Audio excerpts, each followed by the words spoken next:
Livre 5e, chapitre 11. Christus nos liberavit. Le Christ a fait de nous des hommes libres. Qu'est-ce que c'est que cette histoire de Fantine? C'est la société achetant une esclave. À qui? À la misère, à la faim, au froid, à l'isolement, à l'abandon, au dénuement. Marché douloureux, une âme pour un morceau de pain. La misère offre, la société accepte.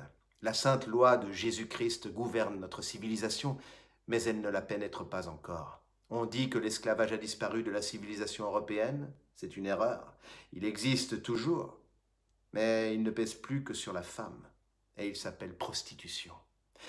Il pèse sur la femme, c'est-à-dire sur la grâce, sur la faiblesse, sur la beauté, sur la maternité.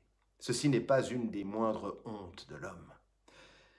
Au point de ce douloureux drame où nous sommes arrivés, il ne reste plus rien à Fantine de ce qu'elle a été autrefois. Elle est devenue marbre en devenant boue, qui la touche à froid. Elle passe, elle vous subit et elle vous ignore. Elle est la figure déshonorée et sévère. La vie et l'ordre social lui ont dit leurs derniers mots. Il lui est arrivé tout ce qui lui arrivera.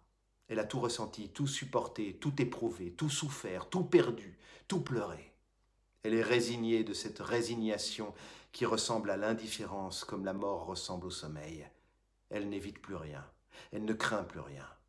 Tombe sur elle toute la nuée et passe sur elle tout l'océan, que lui importe. C'est une éponge imbibée. Elle le croit, du moins. Mais c'est une erreur de s'imaginer qu'on épuise le sort et qu'on touche le fond de quoi que ce soit. Hélas! Qu'est-ce que toutes ces destinées ainsi poussées pêle-mêle? Où vont-elles?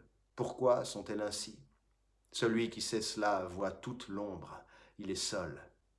Il s'appelle Dieu.